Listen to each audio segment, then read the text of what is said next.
¿Qué error o trauma nunca has superado pero mantienes en secreto?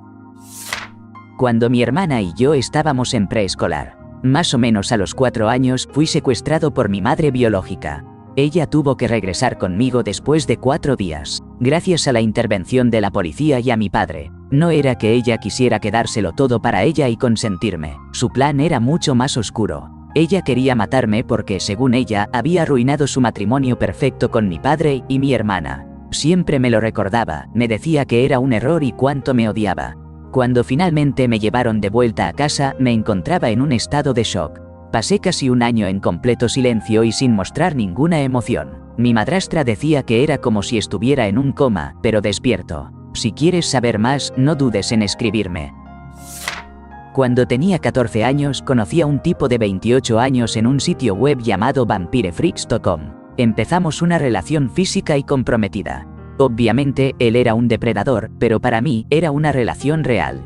Él fue la primera persona con la que perdí mi inocencia. Y, desafortunadamente, quedé embarazada y tuve que perder al bebé. Cuando mi mamá finalmente se enteró de él, no dudó en ir a la policía, y yo lo ayudé a escapar del estado. Lo último que supe de él es que estaba viviendo una vida aparentemente normal en otro estado. Desde entonces, no he indagado en sus redes sociales, especialmente después del movimiento Me Too.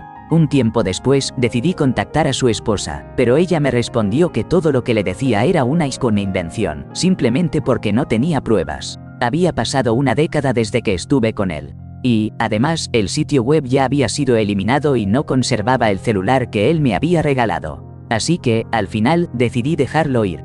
Sin embargo, aún pienso en todo esto a menudo y me pregunto si este fue el inicio de mis problemas con la sexualidad y la adicción a las sustancias. Ahora estoy en un proceso de sanación y me va bastante bien, pero pasé 15 años enfrentando problemas de todo tipo. Todo comenzó una tarde, alrededor de las 3:30 de la tarde, cuando mi amiga y yo íbamos hacia el centro comercial que estaba a 1 milla de distancia. Era temprano, pero en nuestro barrio ya comenzaba a oscurecer. De repente, un hombre nos empezó a seguir. Lo peor de todo es que tenía un cuchillo de caza en la mano. En ese instante, la adrenalina subió. Se me ocurrió la idea de llamarla por su celular y le dije que hiciera exactamente lo que yo le indicara. Vamos a cruzar la carretera, le dije. Recuerdo que era una vía de 4 carriles. Ya habíamos intentado cruzar una vez, pero él estaba justo detrás de nosotros, así que le volví a decir, corramos otra vez. Le pedí que corriera hacia casa, ya que vivíamos juntas, así que repetimos la maniobra y seguimos corriendo. Cuando llegamos al otro lado de la carretera, notamos que estaba despejado. Era como si un camión de carga hubiera aparecido de la nada, porque ya no oíamos sus pasos. Pero en un giro espeluznante, nos giramos. ¿Y qué creen? El tipo fue impactado por un camión. Recuerdo que sus piernas estaban debajo del vehículo y su torso seguía moviéndose. Estaba a la mitad, sangrando y todavía intentando alcanzarnos. Llamamos a la policía, y cuando el primer oficial llegó, nos sorprendió que, debido al frío ya empezaba a nevar, nos dijeron que podíamos irnos a casa. No podía creerlo. Les dimos nuestras direcciones y nos fuimos. Pasaron unas horas y el mismo policía regresó a nuestra puerta. Nos explicó que ese hombre había estado prófugo por varios casos de violaciones y asesinatos en la zona. Dijo que, de no haber actuado como lo hicimos, una o ambas podríamos estar muertas. En ese momento pensé que iba a ir a prisión de por vida, pero él nos dijo que merecíamos una medalla por nuestra valentía y rapidez de pensamiento. No obstante, eso nunca ocurrió. Sin embargo, ver al tipo destrozado y conocer lo que ya sabía de él, el hecho de que aún intentaba alcanzarnos, me sigue causando escalofríos. Tengo que contarles algo que me ha pesado durante mucho tiempo. Cuando era adolescente, me forzaron a vivir un exorcismo en un campamento de la iglesia, todo porque estaba lidiando con mi identidad de género y mi sexualidad. Esto pasó en los años 2000, un tiempo en que el entendimiento sobre estas cosas era bastante limitado. Decidí salir del closet con mis padres buscando apoyo y comprensión. Pero, en lugar de eso, me enviaron a un campamento de la iglesia donde me sentí completamente marginado. Mis compañeros y algunos adultos que deberían haberme cuidado me trataron como si fuera un extraño. Se corrieron rumores sobre mí, diciendo que cada noche un demonio salía de mi cuerpo y atacaba a mis compañeros de cuarto. ¿Pueden imaginar lo aterrador que eso fue para un chico tan joven? Me encerraron en un cuarto en un piso alto de un edificio y me hicieron pasar por lo que decían que sería una solución. Fui golpeado con una Biblia, escupido y gritado. Todo esto por parte de adultos que asistían a la misma iglesia que yo cada domingo. Hasta la madre del pastor juvenil estaba involucrada. Después de ese campamento nadie dijo nada, nadie me creyó. Pasaron los años y, aunque ahora he hecho la transición y estoy feliz con mi vida, escribí una carta a esa iglesia, y ¿saben qué? No hubo reconocimiento, ningún tipo de remordimiento, ni siquiera una disculpa. Aunque he logrado sanar y seguir adelante, la carga que llevo desde entonces me acompañará hasta el final de mis días. Hace poco, mi papá mantuvo en secreto sus problemas de salud hasta 6 días antes de fallecer. Un día, me envió un mensaje sorpresivo. Hola, cariño. Necesito contarte sobre mis problemas de salud. No he trabajado en 6 meses. Mi corazón está funcionando al 20% y he ganado 60 libras de peso en agua.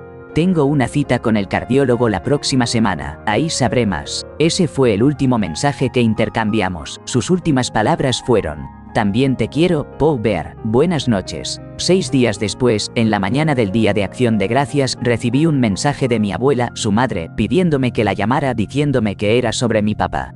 Supuse que había ido a su cita y había recibido malas noticias, pero no quería compartírmelas, y sinceramente, estaba muy equivocada. Llamé a la casa de mis abuelos y me contestó mi abuelo. Le dije: hola abuelo, ¿qué pasa? Él respondió: bueno, cariño. Supongo que debo decírtelo de una vez. Tu papá falleció anoche, yo lo encontré esta mañana.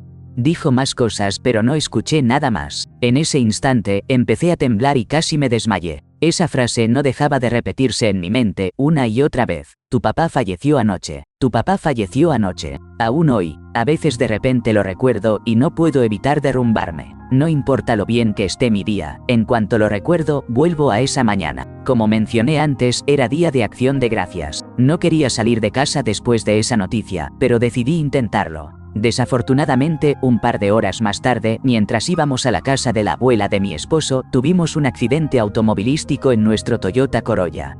Un camión Chevy grande pasó un alto y chocamos directamente del lado del conductor del camión, dañando por completo nuestro auto. Recuerdo la explosión de los airbags, el timbre en mis oídos, el olor fuerte del coche ardiendo, el dolor agudo en mi rodilla por haber chocado con el tablero y las gafas de mi esposo rotas por el impacto del airbag. Todos esos son momentos que jamás olvidaré. No salimos gravemente heridos, pero fue una experiencia traumática. Ese día siempre será el peor de mi vida. Desde ese momento he estado soñando con mi papá mostrándose en lugares inesperados. Generalmente no dice nada, solo sonríe y me abraza con mucha fuerza. Pero en uno de esos sueños lo miré y le dije: ¿sabes, papá? Todos siguen diciéndome que estás muerto. Él se rió y respondió: no estoy muerto, cariño, estoy justo aquí, y me abrazó. Preferiría tenerlo aquí de verdad, pero estos sueños son lo único que me queda de él ahora. Mi madre me abandonó cuando tenía apenas 6 meses. O más bien, le mintió a mi papá, me dejó con mis abuelos y se mudó con otro hombre. Cuando cumplí 5 años comenzó una nueva familia, y cuando tenía 12 intentó recuperarme, justo cuando ya era lo suficientemente grande para cuidar de mis hermanos mientras ella tenía otra aventura. El día que le dije que no quería mudarme con ella, me dijo que me fuera a matar, que me odiaba, que era ingrata y egoísta, y continuó acosándome durante 1 año más a través de internet y de mis amigos. Incluso hizo una denuncia falsa diciendo que estaba siendo retenida a punta de pistola por mis abuelos. Me dolió, aunque apenas la conocía. Solo me llamaba un par de veces al año y me veía una vez al año, a veces incluso menos. Era mi mayor acosadora. Eventualmente, dejó de molestarme y no hablamos durante 6 años. Ella fue a terapia y le recetaron medicamentos. A los 18, me mudé con ella, y entonces dejó el tratamiento. Estaba teniendo otra aventura con un vecino y yo era su coartada. Algo de lo que aún me siento muy avergonzada. La trataba más como a una amiga. Y ella empezó a quejarse con la familia y mis amigos de que no la respetaba como a una madre. Yo trabajaba, era responsable, y cuando ella estallaba en mi contra, sabía que lo mejor era no reaccionar. Fui honesta y le recordé cómo me había herido. Y entonces me echó de su casa. Ahora tengo 27 años. Nunca la bloqueé, nunca cerré la puerta. Hoy recibí una notificación de que publicó un TikTok y me sentí obligada a abrirlo. Era ella quejándose de que su familia, específicamente su mamá, la había abandonado. Ellos nunca le cerraron la puerta, pero eventualmente se cansaron de ser acosados y de que la acusaran de haberme robado. Cuando ella nunca mostró interés en mí hasta que fui lo suficientemente grande como para cuidar de sus hijos, nunca me había contactado hasta ahora. Estoy embarazada de mi primer hijo y me envió un mensaje diciendo que iba a ser una gran madre. Sé que lo mejor es no responder.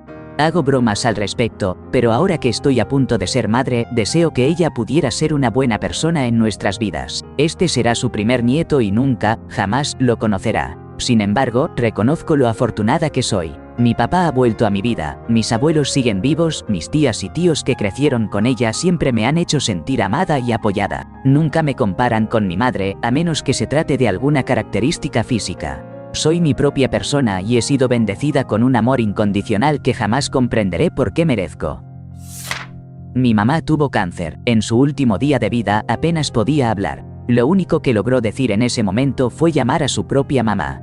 Yo tenía 14 años y solo podía repetirle una y otra vez cuánto la amaba, pero ella no podía realmente responder. Unas horas después, falleció y mi abuela llegó apenas 15 minutos después de que ella se fuera. En ese momento, mi abuela ya sufría de demencia, lo que hizo todo aún más difícil. Nunca olvidaré el sonido desgarrador de mi mamá llamando a su madre, lleno de dolor y miedo. Es un eco que siempre llevaré conmigo, una melodía de sufrimiento que jamás se apaga. Encontré a un pichón enfermo cuando estaba en Irak. Decidí ayudarlo y poco a poco se puso mejor y se convirtió en mi compañero. Le encantaba estar en mi hombro, incluso le enseñé a volar, lanzándolo suavemente como si fuera un balón de fútbol. Volaba en un gran círculo y volvía a posarse sobre mí.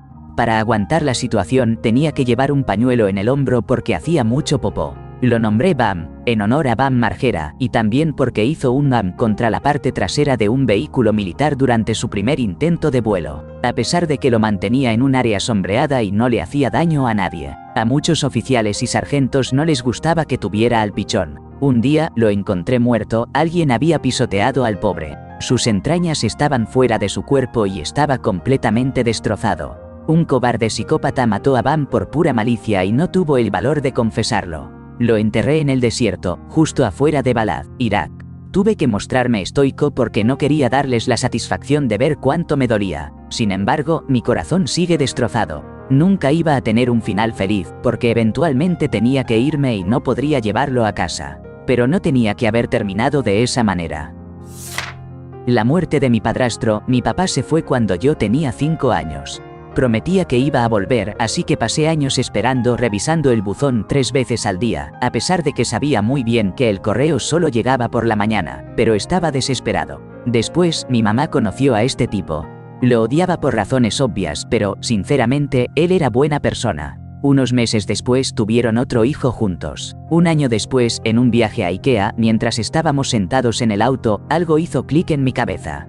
Lo miraba reírse con mi mamá y todavía recuerdo el proceso de pensamientos que pasaron por mi mente. Me di cuenta de que mi padre nunca volvería, desapareció por completo después de que mi mamá se quedó embarazada, pero este hombre estaba aquí, tenía una nueva familia, todo iba a estar bien. En ese momento le pregunté si podía llamarlo papá.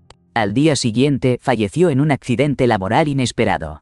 Yo tenía 9 años y desde entonces no he estado bien. No hablo de esto principalmente porque mi hermano es quien recibe toda la atención.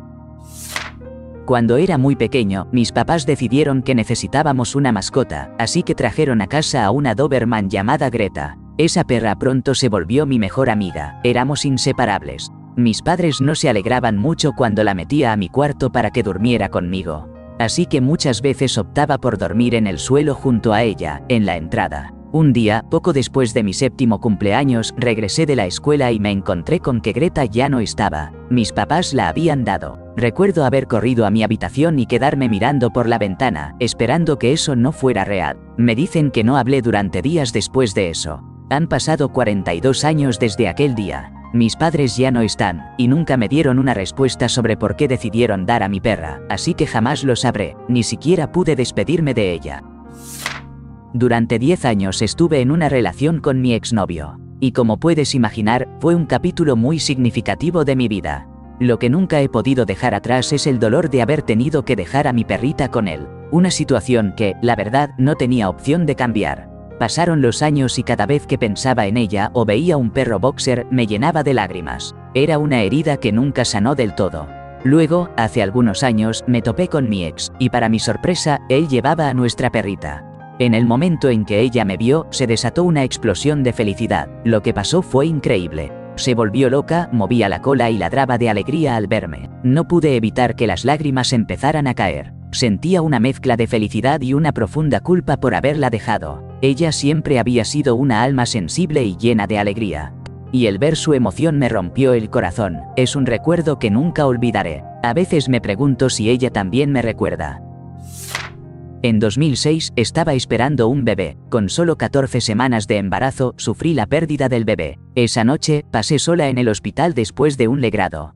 Nadie me llamó, nadie vino a visitarme y tuve que buscar mi propia forma de volver a casa. Lo más doloroso fue que nunca escuché un lamento tu pérdida, ni siquiera de mis propios familiares. A lo largo de los años, en más de una ocasión, he derramado lágrimas por ello. A veces todavía lo recuerdo. Si alguna vez tuviera la oportunidad de ser madre de nuevo, no dudaría en aprovecharla, pero a mis 49 años ya no parece posible. Me quedo pensando en lo que pudo haber sido. El primer chico que amé falleció, él fue mi primer amor y, aunque hace años rompimos, de alguna manera siempre estuvo en mi corazón. Se casó y luego se divorció, pero conseguimos reencontrarnos y en ese instante supimos que el amor nunca se había ido. Sin embargo, yo vivía en otro estado en ese momento y él seguía lidiando con los problemas de su exesposa. Todo parecía complicado, pero estábamos dispuestos a retomar lo que habíamos perdido. Un día, mientras se duchaba, sufrió un infarto masivo. Se fue, así de repente, solo tenía 33 años. Mi corazón se rompió en 1000 pedazos. Han pasado algunos años, pero aún no he sanado del todo. Es curioso, nunca le conté a mis padres ni a nadie que habíamos reconectado antes de su partida.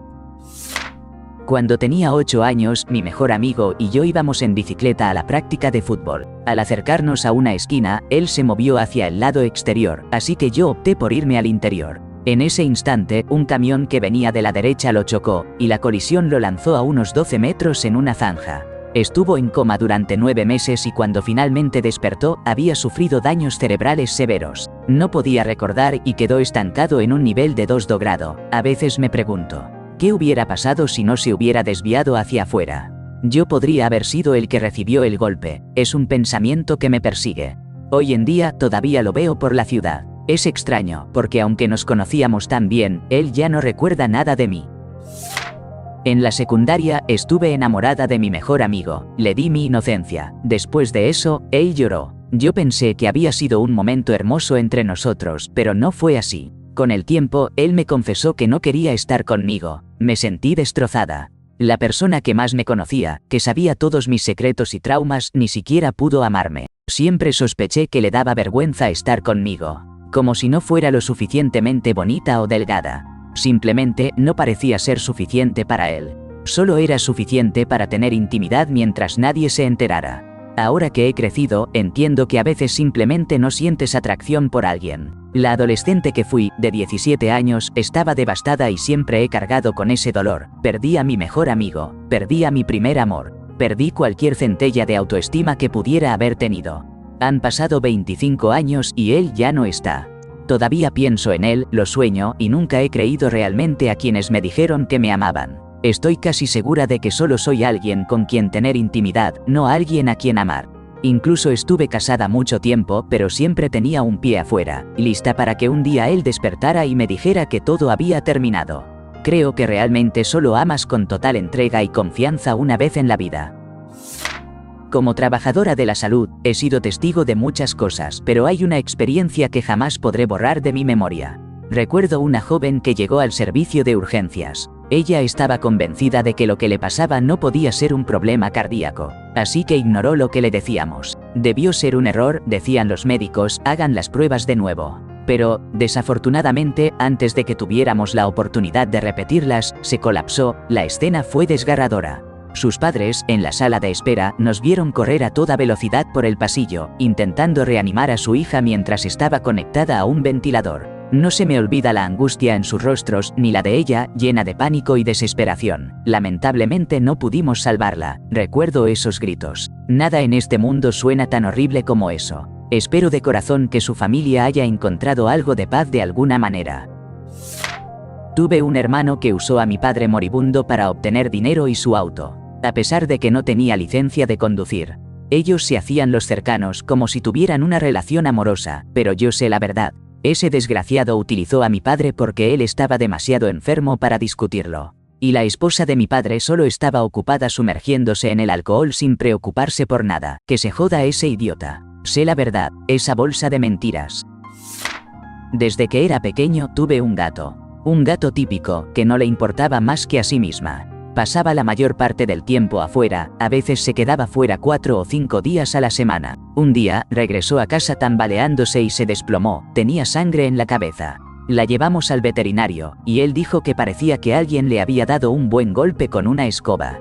Las probabilidades de que sobreviviera eran bajas, así que la llevé de vuelta a casa. La alimenté con un gotero, la cargué hasta la caja de arena y la limpié. Eso continuó durante un mes hasta que finalmente logró recuperarse en un 90%. Pero nunca volvió a saltar tan alto como antes de ese incidente. A partir de ese momento, ella fue mi gato. Cada vez que me veía en el vecindario, corría hacia mí y me seguía hasta casa. Dormía en mi cama por las noches y saltaba al mostrador, maullándome cuando estaba preparando la comida. Era mi mejor amiga. Cuando cumplí 18 y me mudé para ir a la universidad, ella se acurrucó en el sofá y no se movió durante un par de semanas. Mi papá me dijo que empezó a oler mal y, en lugar de maullar, hacía un sonido extraño, así que decidió llevarla al veterinario para que la durmieran. Nunca volví a verla. A veces no puedo evitar sentir que ella pensó que la abandoné y que por eso dejó de luchar por vivir. He tenido varios gatos y perros desde entonces, pero nunca he tenido uno tan especial como ella. Verdaderamente era una joya. Hace 16 meses, un auto me atropelló mientras cruzaba la calle. Finalmente, después de mucho tiempo, decidí contratar a un abogado. La verdad es que he estado evadiendo este tema. Y aunque he bromeado diciendo que es por pereza, en realidad es porque no puedo hablar de esto sin que se me quiebre la voz. Sin embargo, logré sobrellevar la reunión inicial con el abogado, lo cual fue un alivio. A veces, cuando un auto gira hacia la intersección por la que estoy caminando un poco rápido, empiezo a temblar y a llorar. Para colmo, anoche alguien más fue atropellado en mi vecindario y lamentablemente murió. La noticia está en todos los diarios locales, y no estoy reaccionando de la mejor manera, así que cuídense, amigos. El mundo puede ser un lugar aterrador. Cuando tenía 5 años, nuestra casa se incendió. Tuvimos que mudarnos de un pariente a otro y, a pesar de todo, seguía asistiendo al jardín de niños. Unas semanas después, la actividad del día era recortar papel de construcción y usar las formas para construir una casa. Con mucho cuidado, fui cortando piezas y pegándolas en una hoja grande hasta que logré hacer un hogar hermoso, tan bonito como un niño de 5 años puede crear. La maestra y su asistente se miraron entre sí y, sin dudarlo, tomaron mi casa hecha de papel, la destrozaron y dijeron en voz alta algo que todavía recuerdo. Oh, él no tiene casa, no puede hacer una. A día de hoy, nunca lo he superado. Es increíble cómo esas palabras pueden dejar huella, ¿verdad? Y la verdad, da mucha rabia. Me alegra saber que ambas ya no están aquí. Recuerdo que, en la secundaria, una vez mi papá nos estaba llevando a casa y decidió tomar una ruta escénica. Era un camino vacío y sinuoso que bordeaba una colina empinada. Solíamos usar esa ruta con frecuencia, así que no era nada fuera de lo común. Pero esa noche, cuando íbamos a mitad de camino, apareció otro auto que venía a toda velocidad en sentido contrario. De repente el vehículo perdió el control y se dirigió directamente hacia nosotros. Mi papá, tratando de evitar el choque, giró el coche hacia un lado de la carretera, donde había una caída abrupta. En ese momento, mi corazón se detuvo. Sentí que íbamos a morir, ya fuera por el impacto o al volcar por la colina. Milagrosamente, el coche del conductor imprudente se detuvo a solo 1 centímetro del nuestro. Y ahí estaba él, riéndose a carcajadas como si nada hubiera pasado. No podía creerlo, siempre quise aprender a manejar. La idea de tener más independencia, sobre todo cuando se trataba de viajar fuera de la ciudad, me emocionaba. También viéndolo como una necesidad para mi vida diaria. Sin embargo, después de ese incidente y con la forma en que la gente conduce hoy en día, cada vez que pienso en sacar mi licencia, me invade una ansiedad abrumadora. Me asusta la idea de tener un accidente y perder la vida. Bien dicen que la experiencia te marca. Porque, a pesar de que todos esperan que tenga mi licencia, aún no me atrevo a hacerlo. Pasé 14 horas despidiéndome de mi madre en un país con un sistema de salud deficiente, sin hablar el idioma y junto al hombre que la llevó allí. La sostuve mientras experimentaba todas las cosas horribles que trae consigo la muerte inminente. Mirarla a los ojos y decirle cuánto la amaba. Recordarle momentos de nuestra infancia, escuchar nuestra música favorita juntos. Le prometí que, aunque soy el hijo menos capaz, me encargaría de mis hermanos y que no debía preocuparse. La tomé de la mano y me quedé dormido. Solo para despertar de golpe cuando ella me buscaba, justo en el momento en que se iba. Fue el peor día de mi vida. especialmente porque no podía dejar de pensar en todas las veces que debí haberle suplicado que volviera a casa, que se sanara, que estuviera con nosotros otra vez, pero no la había perdonado, y ahora solo puedo empatizar con mi madre, una mujer increíble que cumplió con sus responsabilidades como madre, pero que encontró su infelicidad cuando ya no estábamos. Iría a terapia para sanar, pero no puedo costearlo. Tenía 19 años cuando decidí interrumpir un embarazo en mi primer año de universidad, una decisión que, en ese momento, parecía necesaria. Sin embargo, ahora, con apenas 20 y tantos años, me enfrentó a una realidad devastadora. Debido a problemas de salud que aparecieron poco después, ya no puedo tener hijos. Es aún más desgarrador pensar que ni siquiera puedo adoptar. Mis problemas de salud son tan graves que un niño necesitaría mucho más de lo que podría ofrecerle. Y cada vez que veo a un niño o a un bebé, siento como si me arrancaran el corazón. Siempre he soñado con ser madre, y sé que sería una madre increíble. La tristeza me persigue constantemente. Es como una sombra que nunca se va, recordándome lo que no puedo tener. Hay días en que apenas puedo soportarlo. El vacío que siento es profundo y a menudo me pregunto si alguna vez encontraré paz con esta situación. La verdad es que me siento rota y desolada. Cuando era un adolescente, me describirían como un poco afeminado. Tardé en entrar en la pubertad, así que mi voz sonaba más bien como la de una mujer, y me tardé mucho en poder dejarme crecer la barba, irónico, porque ahora con 26 años tengo una barba de lo más impresionante. Además, ser nerd no ayudaba. Pasaba horas en la biblioteca y era bueno en matemáticas. Siempre recibía comentarios como hazte más hombre o no te comportes como una niña. Eso me hacía sentir fatal. Llora aquí, llora allá, lloraba en los baños, lloraba en casa, lloraba en la biblioteca. Y cuando me descubrían, era aún peor, porque los hombres no lloran, ¿verdad? Nadie sabe lo que pasé. Los matones que me atormentaban ya han crecido. Algunos de ellos están casados, tienen hijos. Pero hay una parte de mí que se ha perdido y nunca volverá. Desde el punto de vista de la sociedad, podría decirse que soy más exitoso que muchos de ellos. No busco venganza. Solo quiero que me miren a los ojos y me digan que fueron unos imbéciles, y que lo sienten.